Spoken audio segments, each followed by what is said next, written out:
The B-52 Stratofortress was born out of the intense geopolitical rivalry that defined the early Cold War. In the aftermath of World War II, the United States and the Soviet Union emerged as rival superpowers, each possessing vast military capabilities and competing ideologies.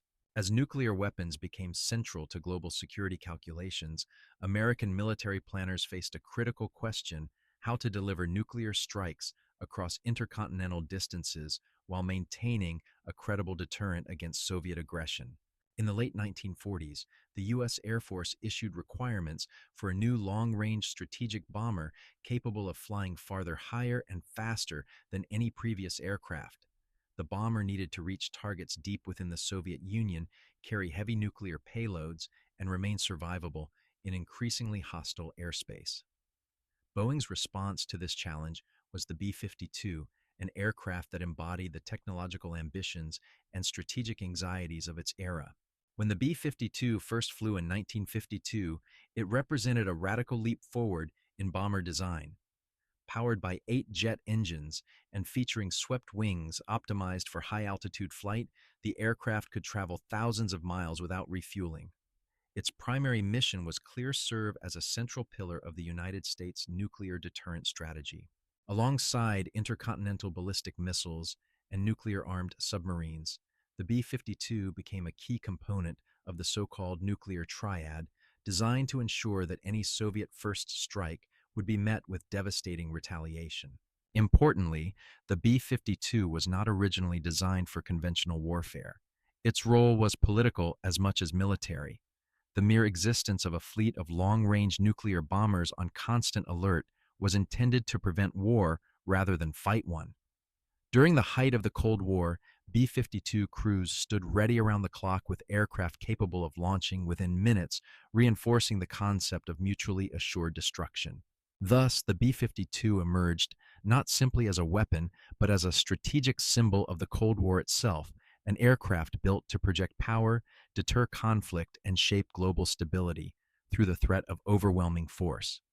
Its origins reflect a time when technological dominance and nuclear readiness were seen as the ultimate guarantors of peace. The Vietnam War marked the first time the B-52 Stratofortress was used extensively in an actual combat environment, transforming the aircraft from a Cold War deterrent into an active instrument of conventional warfare. Originally designed to deliver nuclear weapons against distant strategic targets, the B-52 entered the Vietnam conflict in a role it was never intended to perform large-scale conventional bombing. Beginning in 1965, the United States deployed B-52s to Southeast Asia as part of its effort to apply overwhelming air power against communist forces. In the early years of the war, B-52s were primarily used in the Southern Theater, conducting massive carpet bombing missions against enemy troop concentrations, base areas, and supply routes. Flying at high altitude and releasing tons of unguided bombs, these strikes were intended to break enemy formations and support ground operations. The sheer destructive power of the B-52 earned it a fearsome reputation on the battlefield. As the war escalated, the mission profile of the B-52 expanded. During Operations Linebacker Y and Linebacker 2, the aircraft was employed in direct strategic bombing campaigns against North Vietnam, including targets in and around Hanoi and Haiphong. This marked a significant shift. For the first time, B-52s were sent into heavily defended airspace, protected by surface-to-air missiles, radar-guided anti-aircraft artillery, and interceptor aircraft. The December 1972 campaign, known as Linebacker 2, became the most intense test the B-52 had ever faced. North Vietnamese air defenses adapted quickly, exploiting predictable flight patterns and concentrating missile fire. Several B-52s were shot down, shocking U.S. planners and demonstrating that the aircraft was not invulnerable. These losses forced changes in tactics and highlighted the growing effectiveness of integrated air defense systems. The Vietnam War fundamentally reshaped the legacy of the B-52. It proved that while the aircraft possessed immense firepower and endurance, technological superiority alone could not guarantee success. Vietnam was the conflict in which the B-52 moved from theory to reality, from a symbol of nuclear deterrence to a combat-tested bomber whose strengths and limitations were revealed under fire. Following the end of the Vietnam War, the role of the B-52 Stratofortress underwent a significant transformation. The heavy combat losses and strategic lessons of Southeast Asia forced the United States Air Force to reassess how the bomber would be used in future conflicts. Rather than serving as a frontline conventional bomber, the B-52 returned to its original purpose, acting as a cornerstone of America's global nuclear deterrent strategy during the late Cold War. From 1973 through the end of the 1980s, the B-52 rarely participated in direct combat operations. Instead, it became a constant presence in strategic planning, standing as a visible reminder of U.S. military power. Equipped with nuclear gravity bombs and later air-launched cruise missiles, the aircraft played a vital role in maintaining the balance of power between the United States and the Soviet Union. Alongside intercontinental ballistic missiles and nuclear-armed submarines, the B-52 formed one leg of the nuclear triad, ensuring that the United States retained a credible second strike capability. During this period, B-52 units conducted regular training missions, long-range patrols, and high-profile exercises with NATO allies.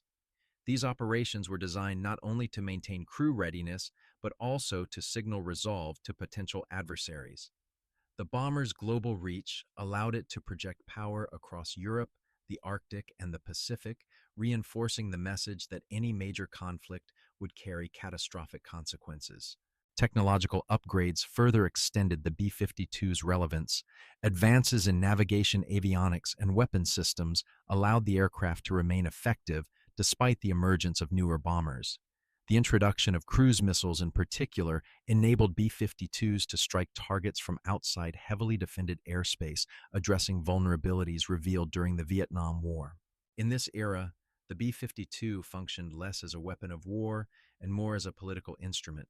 Its value lay not in the bombs it dropped, but in the wars it helped prevent. By embodying the threat of overwhelming retaliation, the B-52 contributed to strategic stability during one of the most tense periods in modern history. The absence of large-scale conflict between superpowers during these years underscored its enduring role as a symbol of deterrence rather than destruction. The 1991 Gulf War marked a decisive turning point in the operational history of the B-52 Stratofortress. After years of serving primarily as a nuclear deterrent during the late Cold War, the B-52 returned to active combat in a radically different strategic and technological environment. Operation Desert Storm became the conflict in which the aircraft demonstrated not only its continued relevance, but also its ability to adapt to modern warfare. During the campaign against Iraq, B-52s were tasked with long-range strike missions targeting Iraqi command centers, troop formations, airfields, and supply infrastructure. Unlike in Vietnam, where the bomber often operated from regional bases, B-52s in the Gulf War flew missions directly from the continental United States and forward bases covering extraordinary distances with aerial refueling support. These missions highlighted the bomber's unmatched endurance and global reach. A critical difference in 1991 was the way the B-52 delivered its firepower. Rather than relying primarily on unguided carpet bombing, the aircraft increasingly employed precision-guided munitions and air-launched cruise missiles. This allowed B-52s to strike high-value targets with greater accuracy while remaining outside the most heavily defended airspace. The shift reflected lessons learned from Vietnam, where predictable flight paths and exposure to dense air defenses had resulted in significant losses. The psychological impact of the B-52 also resurfaced during the Gulf War. Iraqi ground forces reportedly surrendered en masse after B-52 strikes, reinforcing the bomber's reputation as a symbol of overwhelming force. However, this time, the aircraft was integrated into a broader, highly coordinated joint campaign that combined stealth aircraft, electronic warfare satellites, and real-time intelligence. The Gulf War proved that the B-52 was far from obsolete. Instead, it showed that a bomber designed in the early Cold War could be successfully adapted to late 20th century conflicts. By blending its traditional strengths-range payload and endurance with new technologies and tactics, the B-52 emerged from Desert Storm not as a relic of the past, but as a versatile platform capable of operating effectively in modern high-tech warfare. The war in Afghanistan marked another major evolution in the operational role of the B-52 Stratofortress. Following the terrorist attacks of September 11, 2001, the United States entered a new type of conflict, one defined not by conventional armies and front lines, but by insurgents, rugged terrain, and decentralized warfare. In this environment, the B-52 was once again adapted to meet demands far removed from its original Cold War purpose. During the early stages of the conflict, B-52s played a critical role in Operation Enduring Freedom by striking Taliban positions, training camps, and command nodes. Operating from distant bases, the bombers demonstrated their enduring strategic value by delivering sustained air power over Afghanistan without the need for nearby infrastructure. Their ability to loiter for extended periods made them particularly effective in a country with limited road networks and difficult geography. As the war transitioned from conventional combat to counterinsurgency operations, the B-52's role shifted even further. Rather than conducting large-scale bombing campaigns, the aircraft increasingly functioned as airborne artillery in support of ground forces. Using precision-guided munitions, B-52 crews could respond to real-time requests from troops in contact, striking enemy positions with accuracy while minimizing collateral damage. This level of coordination between air and ground forces represented a significant departure from earlier uses of the bomber. Technological advancements were central to this transformation. Modern targeting pods, satellite navigation, and digital communications allowed B-52s to integrate seamlessly into network-centric warfare. Despite its age, the aircraft proved capable of delivering modern weapons such as GPS-guided bombs with precision comparable to newer platforms. The Afghanistan War underscored the B-52's remarkable adaptability. An aircraft designed to deliver nuclear weapons over intercontinental distances had become a reliable and flexible tool in a prolonged counterinsurgency campaign. Over 2 decades of continuous operations, the B-52 demonstrated that endurance, payload capacity, and adaptability could be just as valuable in irregular warfare as in high-intensity conflict. Its performance in Afghanistan reinforced the idea that relevance in modern warfare depends not on age, but on the ability to evolve. The 2003 Iraq War marked another important chapter in the long operational history of the B-52 Stratofortress, further demonstrating how the aircraft had evolved to meet the demands of modern warfare. Unlike earlier conflicts in which the B-52 was associated with mass destruction and carpet bombing, its role in Operation Iraqi Freedom highlighted a decisive shift toward precision coordination and restraint. During the opening phase of the war, the United States launched a campaign known as Shock and Awe, intended to rapidly overwhelm Iraqi command structures and military capabilities. B-52s played a key role in this effort by striking strategic targets such as Republican Guard units, command centers, ammunition depots, and communication hubs. Operating alongside stealth aircraft cruise missile strikes and advanced intelligence systems, the B-52 was fully integrated into a high-tech joint force campaign. A defining feature of the B-52's performance in Iraq was its reliance on precision-guided munitions. Using GPS-guided JDAM bombs and other modern weapons, B-52 crews were able to deliver accurate strikes from high altitude and long range. This represented a dramatic contrast to the unguided bombing methods used decades earlier in Vietnam. Precision reduced the risk of civilian casualties and allowed commanders to engage targets embedded within complex urban and desert environments.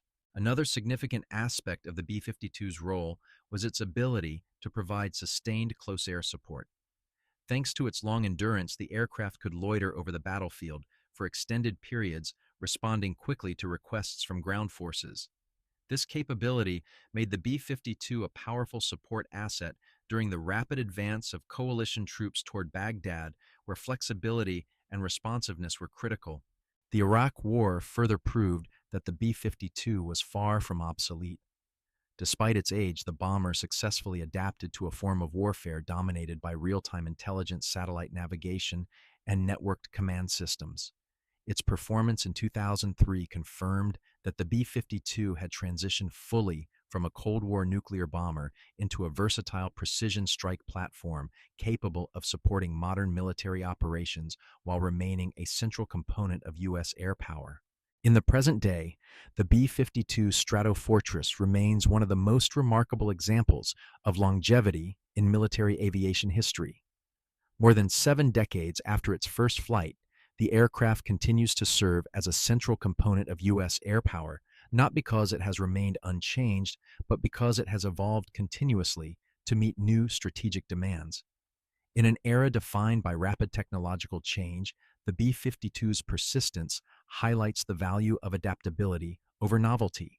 Today's B-52 fleet bears little resemblance internally to the bombers of the Cold War. Extensive modernization programs have upgraded its avionics communication systems, radar, and weapons integration. These improvements allow the aircraft to operate effectively within modern network-centric warfare environments, sharing data in real time with satellites, drones, naval forces, and ground units. Rather than penetrating heavily defended airspace, the B-52 now excels as a long-range standoff platform capable of launching cruise missiles and precision-guided weapons from safe distances. The aircraft's role has also shifted towards strategic signaling and deterrence. B-52s regularly conduct high-visibility patrols and joint exercises in regions such as Europe, the Indo-Pacific, and the Korean Peninsula.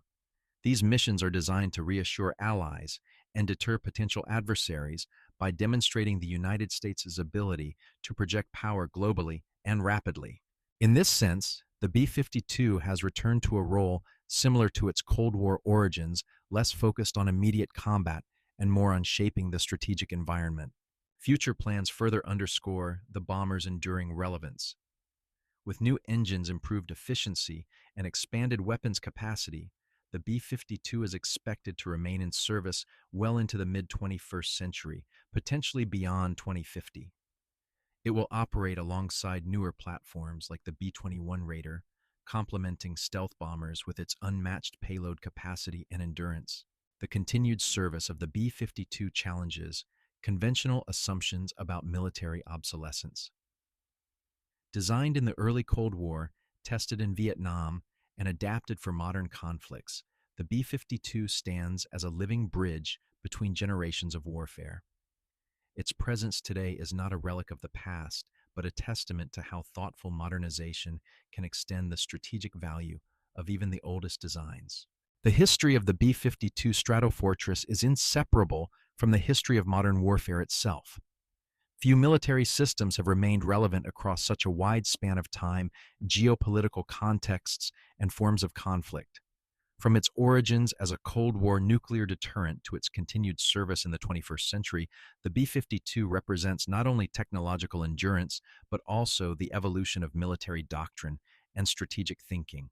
Initially conceived as a tool to prevent war through the threat of overwhelming nuclear retaliation, the B-52 embodied the logic of Cold War deterrence.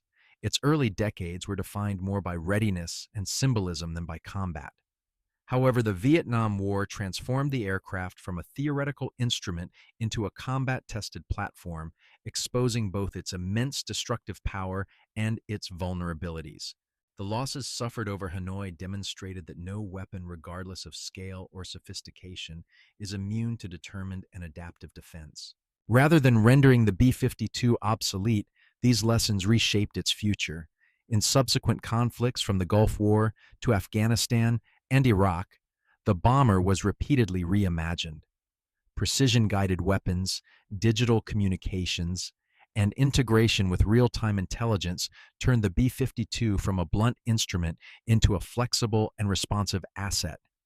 It evolved from a symbol of mass destruction into a provider of accurate, sustained firepower and strategic reach. What makes the B-52 unique is not simply its longevity, but its ability to bridge eras of warfare. It has operated in a world of analog radar and nuclear brinkmanship, and continues to fly in an age of satellites, drones, and networked battlefields. Few aircraft can claim such a breadth of experience. Each conflict it has participated in has added a new layer to its identity, reinforcing its role as both a weapon and a lesson. Today, the B-52 stands as a reminder that military effectiveness is not defined solely by new designs or cutting-edge stealth, but by adaptability, integration, and strategic purpose. As it continues to serve alongside newer platforms, the Stratofortress remains a living chronicle of Air Power One that reflects the changing nature of war, the limits of technology, and the enduring importance of learning from history.